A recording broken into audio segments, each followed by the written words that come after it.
Sir बहुत सारे rumour चल रहा है सर्टेन ग्रुप्स में, लोगों के बीच में एक्यूट क्राइसिस है यहाँ पर एलपीजी के लेकर। नतीजा ये हो रहा है कि लोग लाइन में भाग रहे हैं, परेशान हो रहे हैं। क्या एक्चुअली स्थिति क्या है सर? डोमेस्टिक गैस सिलेंडर्स के लिए रांची ज़िले में बीपीसीएल और एचपीसीएल इनके कंज्यूमर्स के लिए अभी तक किसी तरह का कोई समस्याएं नहीं है और विद इन अ डे उनको डिलीवरी किया जा रहा है। और इमरजेंसी सर्विसेज और हॉस्टल्स, हमारे जो गवर्नमेंट के हॉस्टल्स हुए, एजुकेशनल इंस्टीट्यूशंस हुए और आंगनवाड़ी केंद्र, मिड डे मील,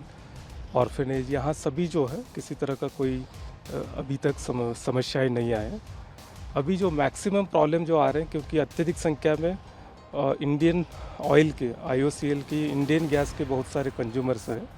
और वो अचानक पैनिक में जो मैक्सिमम लोगों ने उस एप्लीकेशन पे बुकिंग शुरू किया, जिसकी वजह से वो सर्वर क्रैश हुआ था। जो अपग्रेडेशन जो चल रही है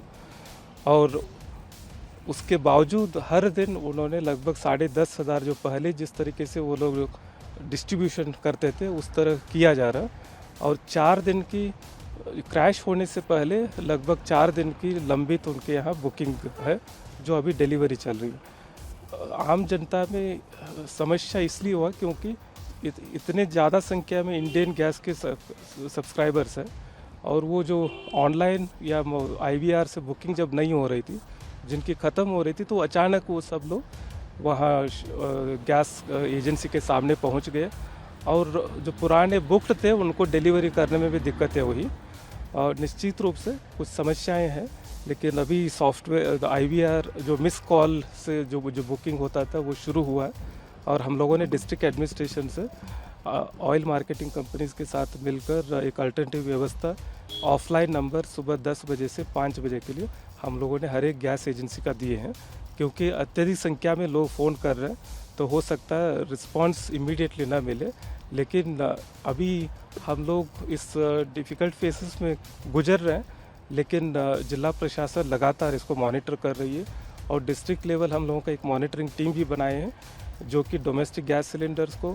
फिर उसके बाद जो आंगनवाड़ी, मध्याह्न भोजन, हॉस्पिटल और इमरजेंसी सर्विसेज को किसी तरह का कोई दिक्कतें नहीं आई। ये ओएमसीज के साथ और गैस एजेंसीज का डेली इसका मॉनिटरिंग कर रहे हैं और कहीं पे भी कोई विधि व्यवस्था की भी समस्या नहीं आई। उसके लिए हम लोगों ने क्यूआरटी टीम्स गठित की है और संबंधित सारे थाना प्रभारियों को भी हम लोगों ने अलर्ट किए हैं कि सभी जगह स्मूथली रहना चाहिए। और जब तक ये विशेषकर इंडियन गैस का जो समस्या जो चल रही है